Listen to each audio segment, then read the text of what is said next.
Lucky it's recorded. Rolling. We're good? Yeah.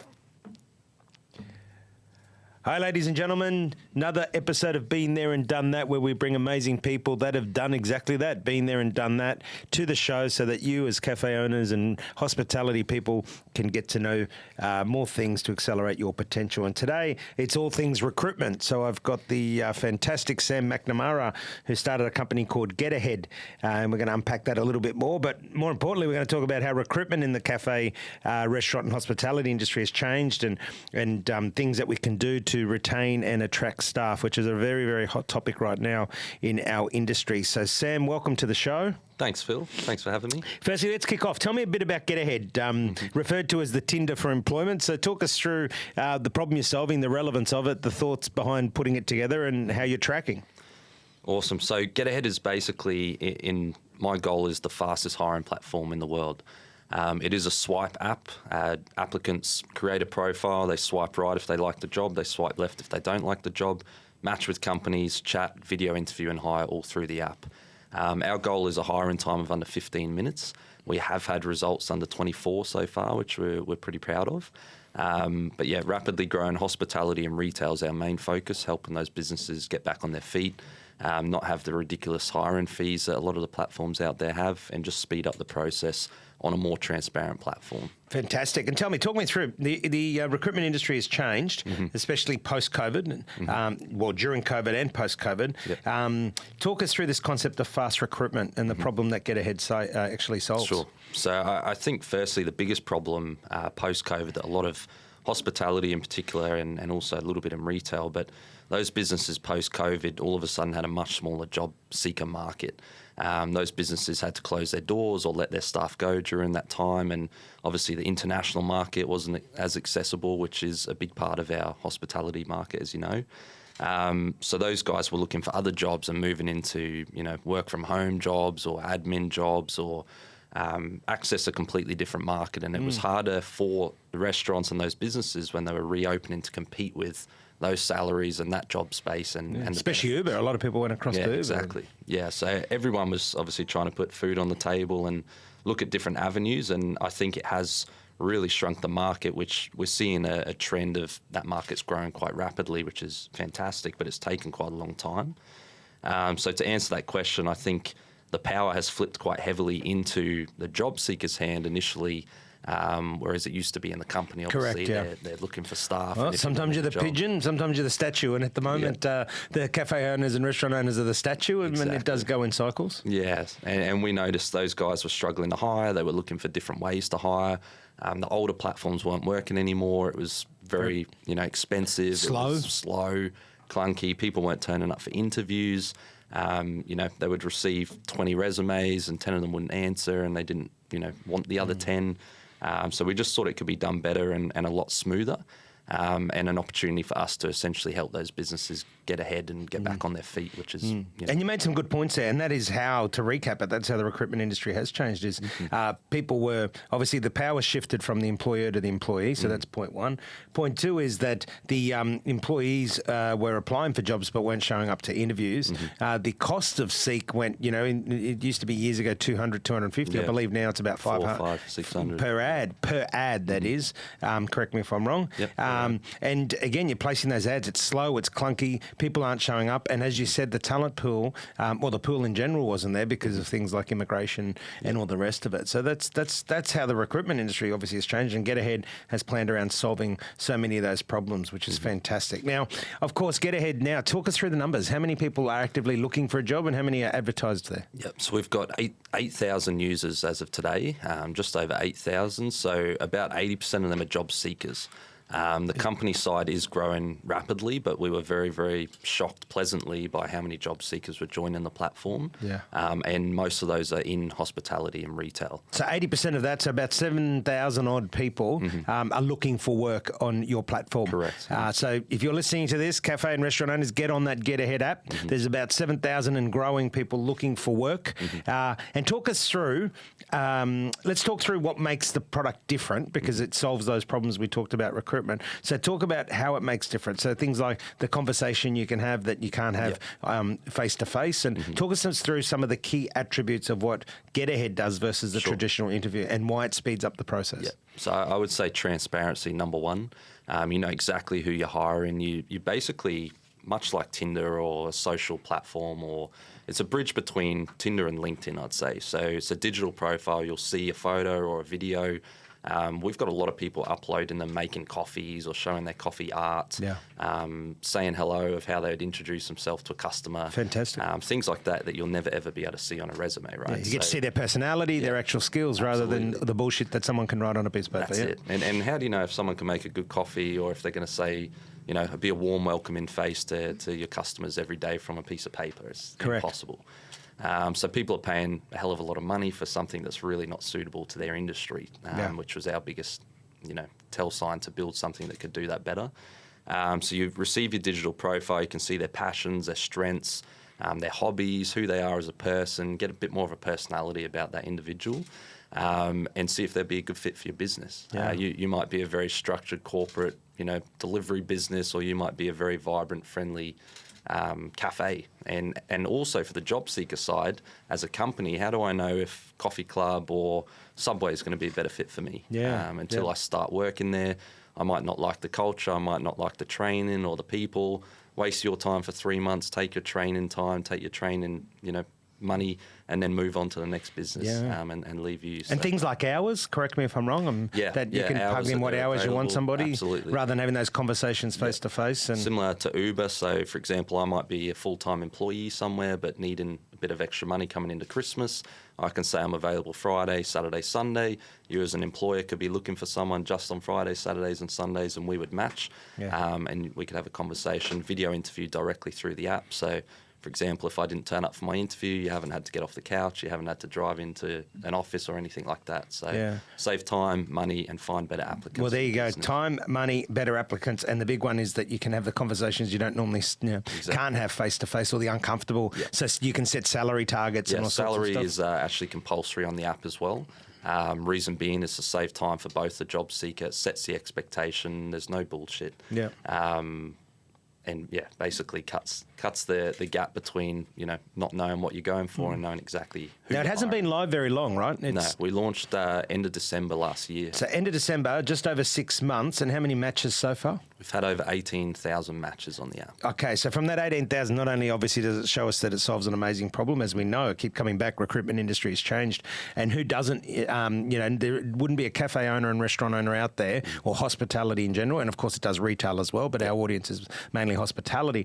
There wouldn't be an owner out there that wouldn't want to do something that's cost effective, a lot quicker. It's actually free at the moment. Well, there you go. It's free. So you can't get better value than free. So it's free.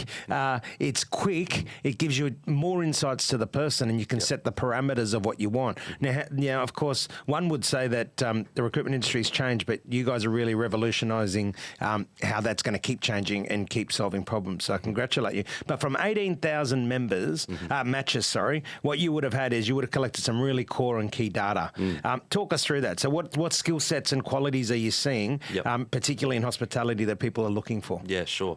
So I probably should mention that is when the candidates are creating their profile, we ask them questions like what they're looking for in a company, personalities, training, upskilling. We're noticing that there's a lot of people and a lot of businesses that are hiring people that are not from the hospitality industry as well, and bringing them through.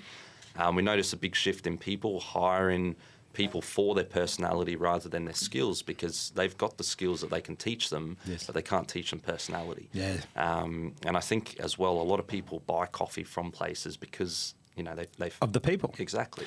We talk about it all the time. I mean, we're lucky to be in an industry, and I've been in this industry now for 34 years. I'm showing my age. I'm only 48, but and they call me a granddad in this industry, which is pretty scary. But 34 years in this industry, and I've always said you hire on attitude and teach the skill, because we're lucky to do that. Now, I've got a great mate of mine's a brain surgeon. He can't hire on somebody's attitude and teach skill, because somebody's probably going to die. But we're fortunate in hospitality, and I think the message here for cafe owners is to really get that and understand understand that the attitude of a person, and Sam's data is showing that, is so much more important than the actual skill. And for so long there, people were hiring baristas on their skill, right? Get out of that mentality, hire somebody with the right attitude, with an engaging personality, with a vibrant personality that meets the values of your business, and then teach them the skills. Spend the time and the money to teach them. Grow as well. And let them grow. I love that. And of course your data is showing that, right? Yeah. One of the core things, we've actually had 90% of applicants select upskill and growth opportunities. So there it is there. Yeah, applicants are willing to come in, clean the floors, do the hard yards to learn and grow,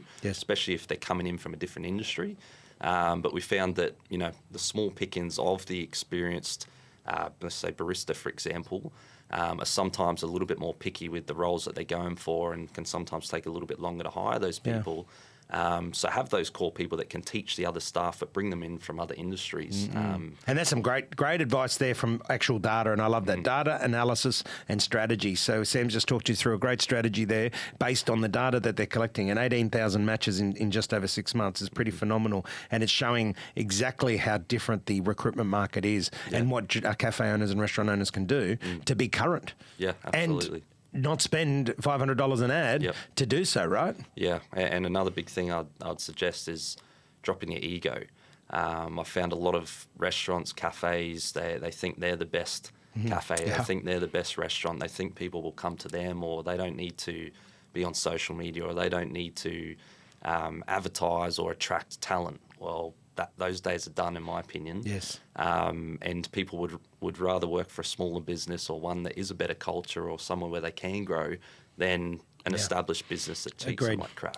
Agreed. It's all about emotional connection. And Absolutely. I think the one thing out of COVID, the good thing out of COVID is that people became more aware and engaged with local. They became more engaged with their lifestyle. So, probably too much some people. They don't want to work at all. But, they're getting, most people are pretty sensible and saying, well, I'm not going to kill myself, but I want to work in the right environment for the right people. Absolutely. And it's about your personal brand, right?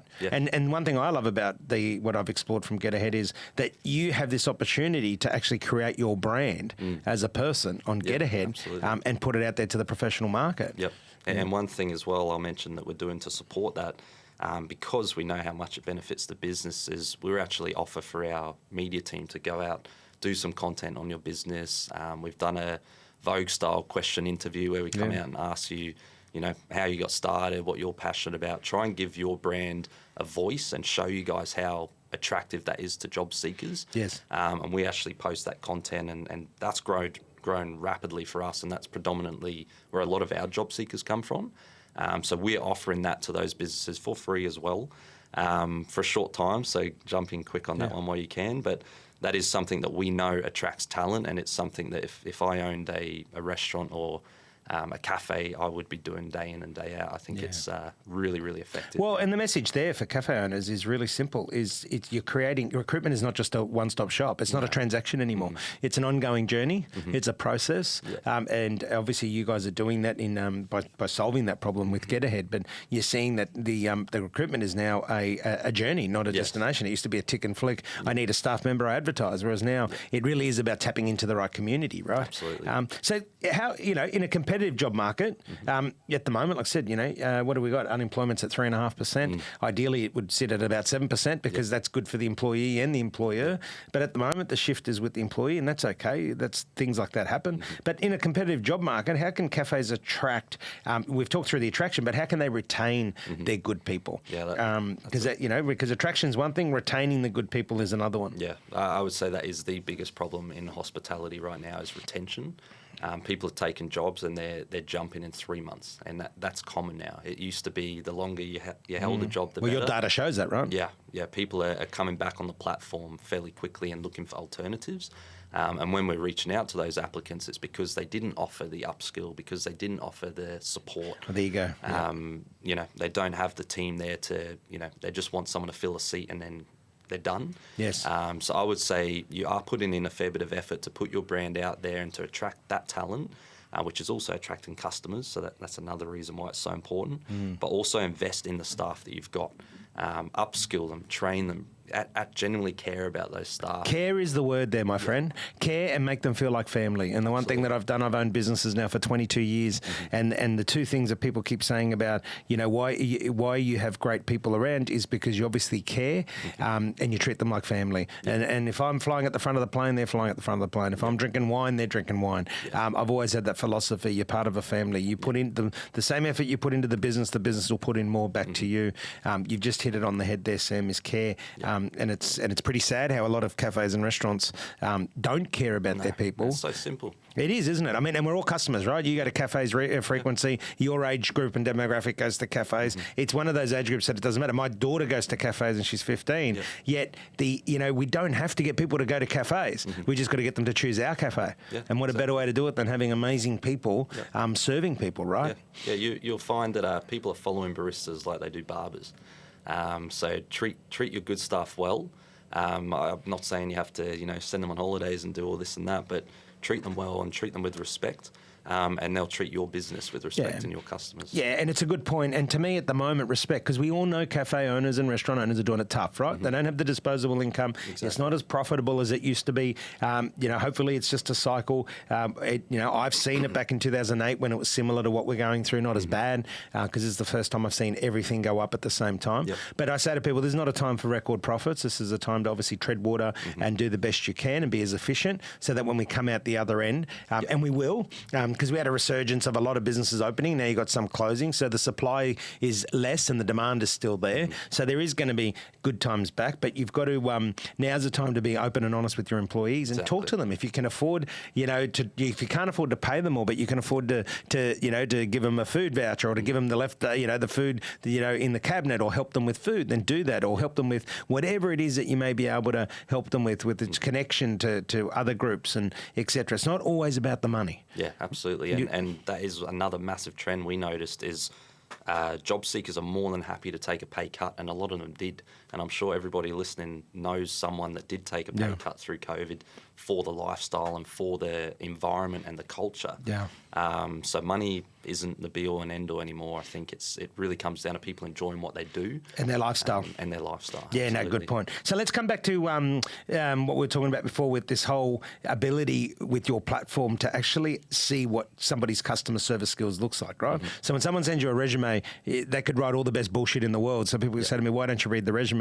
I said, because I've never seen someone tell me they're not conscientious, hardworking, trustworthy, loyal, and all the rest of the garbage that goes with it. I want to see it in action. Your platform allows that to happen. So tell us, what are some of the effective ways to assess a customer service skill, especially on your platform, because you're seeing it. So how can we assess their skills? One of the coolest things I've seen happen a couple of times in person is cafes actually call in the applicant through the app, which you can do on a video call, introduce them to the team, and then talk to them as if they were a customer. Oh, yeah. Fantastic.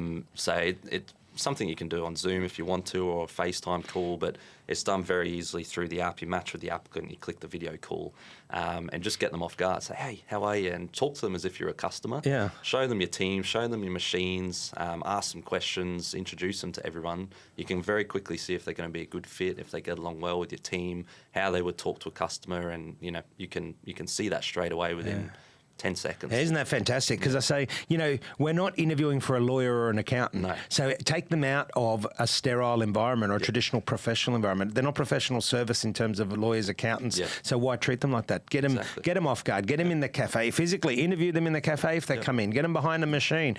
Talk to them while they're making coffee. Introduce them to some of the customers. So these are my regulars. There's some of the tips that will help you obviously see what their personality's like. And like you said, in real life, right? Yeah, absolutely. No, good before stuff. They're even in the door. It doesn't cost you anything. And you can do that 10 times if you want to different applicants. Now, tell me, the importance of prior experience in hospitality, how important is that? What are you seeing at the trend at the moment? Are people looking for people that are, say, because the traditional used to be, you must have 5 years making coffees or 3 years in the industry. What's the trend at the moment? What are you seeing? I would say that's completely gone now. I'm really seeing a big attraction, like I said, in personality and people skills. And people that are just willing to turn up and work. I think employers are... That's a bonus at the moment. That's a bonus. I think employers are appreciating that more than ever now. And I'm with them. People have gotten lazy and people don't want to work. So if someone's willing to turn up and work and they've got no experience, you can very easily teach them the skills. So I would say looking for 5 years experience is shooting yourself in the foot. But looking for someone that's willing to turn up with the right attitude, and say hello. Yeah. They might just be doing the till. They might not be making coffees for the first year whilst they learn the skills that suit your business. But they're going to be that friendly face that I want to come in every day and buy a coffee from. So yeah, no, it's good. It's good advice there, and that's one of the reasons why I'm a big advocate. bring back the training wage. Yes. Incentivise the cafe and restaurant owners, and that's part of what we do at the commune. Obviously, is to not only work with the community. Our community is not just made up of cafes and restaurants; it's made up of working with government. The Queensland Small Business Commissioner kicked off this segment. I caught up with her again yesterday, going through what can happen. But bring back that training wage. Allow cafe owners, restaurant owners, even retail workers, retail shop owners to pay somebody a training wage for no more than, say, 6 or 12 months so that they're not getting exploited, but teach them skills, upskill. I mean, your data's showing that's what people want. They want to get into the workforce. I say I don't think there's a lack of people wanting to work. The problem, and I'd love your opinion on this, is that they come to work with entitlements. And let me explain that further. I've always believed in workplace flexibility for 22 years, right? Not just now. Now it's a big buzzword and government thinks it has to legislate it. I've always worked on, workplace flexibility, meaning, if you come in and go to work when you can, depends on the industry, depends on the business. In our manufacturing part of the business, they can start at 4 in the morning if it's summer and leave at 11 o'clock in the morning, and roast while it's cooler. In some jobs, you can't do that. But I believe in the flexibility, which means the employee having the right surrounding and the right environment that suits both them and suits the employer. What I don't believe in is the entitlement of, oh, no, I'm working from home on a Monday and a Friday. Or, no, you can't tell me to come back to the office. Talk me through that, your mindset on that. Just, I know we're diversing a little bit, but it's still, it's the concept of entitlement versus, they don't want to work. I believe people do want to work. It's just what entitlements comes with that. Yeah, definitely. It's a smaller market for us, but the corporate world, I've seen that a lot. I've also noticed quite a shift in that recently, actually. During COVID, it was almost 95% everybody wanted to work from home, and most people had to work from home, obviously, other than your in-person trade businesses. But there has been quite a big shift of people actually looking for office jobs again. Particularly, people that have kids and families, and not everyone wants to work from home. Correct. But yeah, like you said, it is a bit of, I think, a buzzword and something that everyone wanted at the start. We noticed a trend in things like pizzas on Fridays. One of the things we click on is a lot of businesses used to offer these things. Incentivise on a Friday. Yep. But a lot of job seekers don't really care for that anymore, we've noticed. So one thing that was really popular is dog-friendly offices, which obviously doesn't suit hospitality. But that was a trend that went through the roof as I think a lot of people got dogs through COVID and wanted to be able to take them to work. But also in hospitality, we've noticed people are wanting to go back to work and actually work in the business, which I think is a good shift and a good thing to have especially in hospitality. But yeah, like you said, I think it is a bit of a buzzword and something that everyone and I mean, I'll finish that part on this point. The problem is that people are seeing it through their own eyes, not through the whole wide eyes. And like I said, very quickly, my team's made up of people that half can work from home, half can't. Now, how do I incentivize those that don't work from home and come into the office, and how do I make sure that everything's fair? And it's a very difficult. So even I come into the office to lead by example. So I ask that listeners, and not so much listeners, because I don't have to preach to the converted of cafe and restaurant owners, but definitely to anyone else that's listening, is don't see it through your eyes. There's a whole ecosystem that's affected, especially cafes and restaurants and retailers in general, that are affected from this whole work from home, and it affects everybody in the end if the whole system isn't operating as an ecosystem. So just for people that are listening, be mindful of that, that it's not so much just about that, and that it's about workplace flexibility. If you have to work from home one day, or because somebody's sick, or somebody, you got to go and help them, or negotiate. I mean, some of the tools we've used, we won't pay the higher band of wage because we don't think that the person's got the experience yet, but we might say an extra week holiday a year, or one RDO a month. There's other ways to negotiate with key workers, even in hospitality, versus just trying to pay more, or give, in the case of work from home and stuff like that. Let's talk through red flags. What are the do's and the don'ts? The red flags and warning signs during the recruitment process to look out for. And of course, Get Ahead gets rid of a lot of those, but in building that, reverse engineer it, what were the red flags and warning signs you wanted to get rid of? Yeah, but biggest one is no shows for interviews. Yeah, big one. So that was a massive time waster for both the employer and the employee. Huge time waster for still happens, right? Well. It still happens all the time. So the fastest way we could establish deleting that or removing that problem is by doing it on your phone. So being able to post your job, we've got a feature currently that's an instant match feature. Yeah. So basically, you post your job, it instantly shows you applicants that are 100% matched to your industry and location. You can instantly match with that applicant. So you and I could post a job. I could show you a few applicants now. You could say, "Yep, I want to interview that person." Instantly match with them, send them a message. If they reply, ask if you can do a quick video call. Yeah. Don't formalise it. Don't say, can you come in for an hour interview? Can we do this and that? Let's just have a 2-minute, hello, how are you? Say, who you are, what you're looking for. And you'll be able to shortlist very quickly from those calls. So you might interview 10 people in 20 minutes rather than booking out, 10 hours worth of in-person interviews, where half of them might not show up. You'll be frustrated because these people are wasting your time, and it just becomes a painful process. Fast tracking that and basically cutting the ones that aren't bothered to turn up or have a conversation or put a shirt on or whatever it might be, and picking the ones that you might want to bring in for a trial or basically just speed that process up and get to know who the applicant really is. Yeah. So let's talk about referees. How important are referees and how, in the recruitment process? Yep. The referrals, it's not what you say about yourself, it's what somebody else is going to say about you. Yeah, for sure. And how can you encourage, cafes, encourage existing staff to refer other people? Yeah, I'd say in-business referrals are a really strong one. Incentivising your staff to, attract friends or people that they know that are good in the industry. And one of the reasons why is for culture. If you get to go to work with your friends or 2 or 3 of your friends, it just creates a better environment. It creates a reason for that person not to leave and go and work with their friends elsewhere. I would say that's a very, very good tool to have in your business and saves you a lot of time as well. That's something we're trying to work into our platform a little bit at the moment, is that referral program as well.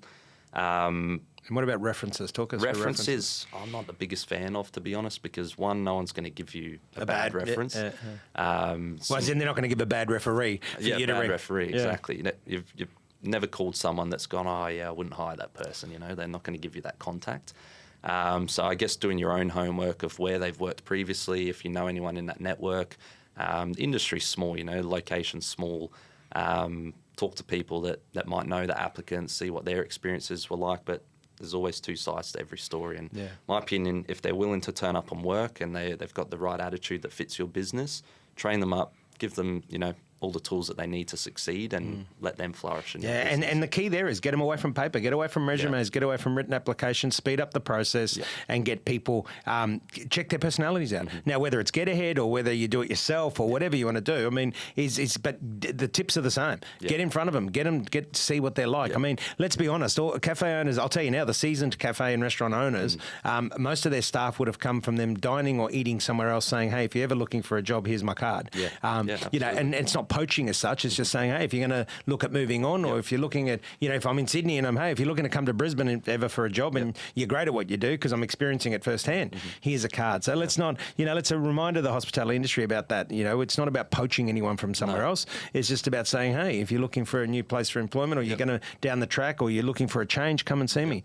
We've actually been doing that for businesses as well. So we might go out and meet with yourself, Phil, and see what you're looking for or the personalities that fit your business. Great. And we actually send people out onto the streets to find those people. Bit of a street beat. Yeah. And we've been giving them little tips here and there and trying to pull them across. Well, I loved what you said before, and it's so true, which is a danger side, which you've got to look out for too, right, for the hospitality owners listening. If you've got a staffing of 10 and 6 of them are good mates, that's a great thing, but that could be a really difficult thing as well. So you've got to put some contingencies in place. But if you breed a good culture, you're open and honest, you tick all the boxes, then you're mitigating your risk. And, and there is always going to be a risk that they'll all move at the same time. But you can put some contingencies in place for that also. So I really liked what you had to say there. Tell us, what are some of the mistakes owners and managers do make through the recruitment process? Like forget get ahead. What are some of the key fundamental mistakes they make? And I'll kick it off by saying they're looking for 5 years experience, which, you know, I've known baristas that got 6 months experience and make exceptional coffee because they were trained right and they got the right attitude, right? Exactly. Versus someone pouring coffee in a cafeteria for 5 years. Yeah. So tell me, from your perspective, what are some of the mistakes owners and managers make? Yeah, I would say their tick list is way too long most of the time. Like you said, experience, industry, they want someone so specific. They basically want someone from their direct competitor, or they don't want them. Good point. So broaden your horizons. Also, give your business a voice. Share your culture as well. You're getting to see, you know, the culture of these applicants that are coming in, but you will attract them by sharing your voice. Yeah, great Whether point. that's on social media, which I'm sure is something that everyone listening has had to, you know, deep dive into. That's going to be my next question. We're going to talk about that, but... So share your voice, be fun in the ad, and be candid. Just be yourself. Everyone, you know, you see these 400-word job ads on other platforms that are very formal, they're very boring. You're trying to attract, most of the time, a younger demographic, and then just not gelling to those job ads anymore. And that's why we've seen such a big uptake, we think, in job seekers, because they're just transforming really well across to our platform. So speak to them in their voice. Don't speak to them in a 400-word boring job ad that's, you know, you must have this, and this, or we don't want you, basically. Don't be boring. You're hearing that? Don't be boring. Yes, but don't be show scared your to spice it personality, up. show the values. You know, list the values of your organisation. These are the values of our cafe. These are the values of our restaurant. This is what we believe in. This is the atmosphere. This is what you can expect, you know, because everyone's different. Fine dining's going to want, you know, crisp whites or ironed aprons, and some cafes are going to be more, hey, you know, as long as you're dressing according to the code of conduct in terms of the legalities, you know, because you can't have singlets and stuff like that. Exactly. But hey, you know, we're pretty loose with that. We want you to express your attitude. And you then know, one of the things you said before too is put yourself in the job seeker's shoes. Yeah. Because if they read an ad that you must have this, you must have that, you must have this, they might not have just one of those things and not apply. There's actually a statistic out there that women in particular, and this is from Google, had a good conversation with their head recruiter, but she said that women must tick 90% of those boxes to apply for that job, is the data that they found. Men, the number's a little bit lower. They'll go, yeah, I could probably do that. Yeah, they got a bit more ego than men, right? They can do everything. Just ask them. Yeah, but the women must tick 95% of what you put on that job ad before they apply. So, funnily enough, Google will actually interview any woman that applies because they believe... Because they're harder on themselves. Yeah, they believe that they actually will tick 95% of those boxes. So don't put too many parameters on your job ad, and, you know, reduce that, attract more talent, and then go through and ask the questions that you want to ask. And a key one, you said everyone used to measure the success of their ad by how many applicants, whereas I've always been the opposite. I remember once they put an ad up for an executive assistant for me, and they had 130 ads, and they're going, oh, that's fantastic. And I'm going, that's messing with my head, because I'm not sitting down and sifting through this. And that's one thing I love about, you know, because the industry's changed, as we said, and where recruitment's gone is time poor. We've researched them. Cafe owners have said, you know, we're time poor. We're worn out. We're working much more in our business to tread water. These are all the problems we've got. Obviously, increased costs, attracting new talent, keeping current talent from being poached. We know all these problems that are happening. So it's not about how many resumes you're getting on your desk. It's about the match. And the one thing, again, I'm a big fan of Get Ahead, because you might only get one person that goes ding, ding, ding, but they've gone ding, ding because it matches exactly what you want. So it's just sorted 95% of all the headaches, in my perspective. So I think that's a key change in some of the mistakes owners and managers make, is they're measuring the success, you know, in the brand of their business or the validation of their ad by how many applicants. Well, it's not. It's about how many successful people you actually put on, correct? You've nailed it. So let's finish on marketing, social media, something you do really, really well with your team, something you love. Let's come back to what you were saying before about brand. Give us some of the Sam McNamara and Get Ahead teams, great ways to, you know, increase your online presence, boost your social media, and in return, build a brand that people want to come and work for you. And we used to call it employer of choice, and still do. You know, building an amazing brand, getting it out there, being vocal, tell your story, so that when people do see an advert, or even when they don't, they're approaching you saying, I want to come and work for you. How do you do it? Yeah, I would say don't stress too much about the content, and you know, it doesn't need to be polished. It doesn't need to look like something that's going on the, you know, Channel 7 advert or something like that. Do interviews with yourself as an owner. Hey guys, today we're out doing this. We're taking our team to learn from these baristas or show them how these beans are made. Hey guys, this is our new machine. This is what we're doing. Or this, check out the, you know, Mike's coffee art, or have a look at, this is Jess. She can remember. So keep it natural, keep it flowing. Yeah, be real. Share your voice, and people want to come in, and it's quite nice already knowing the person that's serving you coffee because you've watched 10 of their videos online without even knowing that person. And not only is that attracting customers, but that's also attracting talent. Yeah. So the first thing that a job seeker will do is go and look you up on social media, your business. Yeah. Is this somewhere that I want to work? Does it look like a cool cafe? Does the culture look nice? Oh no, they only post, boring, fake images of stock photos or whatever it is, a coffee cup, or come in today for 9 to 5. That's not the culture that's going to attract talent or customers. So posting regularly, and we've noticed, like, we post 7 times a day on TikTok, for example, and that might not be your demographic, it might not be for your business, but it's worked really well for us with job seekers, and we test day in and day out, and truly believe that to attract that talent, and for us to attract job seekers, we have to be content first. So it is just about sharing your voice as a business. You can be in the business and seeing all these fantastic things happen and think that your business is, great and the culture's really well, but if no one else knows Correct. that, If you're not telling your story, exactly, they can't engage with you, right? 100%. And tell us about the platforms, because a lot of people are still confused, especially for cafe and restaurant owners, for hospitality specific. TikTok is a must. I would say TikTok is a huge Rank them in order. opportunity. So TikTok, Facebook, LinkedIn, how would you rate them in order? For cafe, hospitality, hospitality, I would go TikTok number 1, which I think is an opportunity that 90% of people listening to this are missing. Yes. I would say YouTube Shorts and Google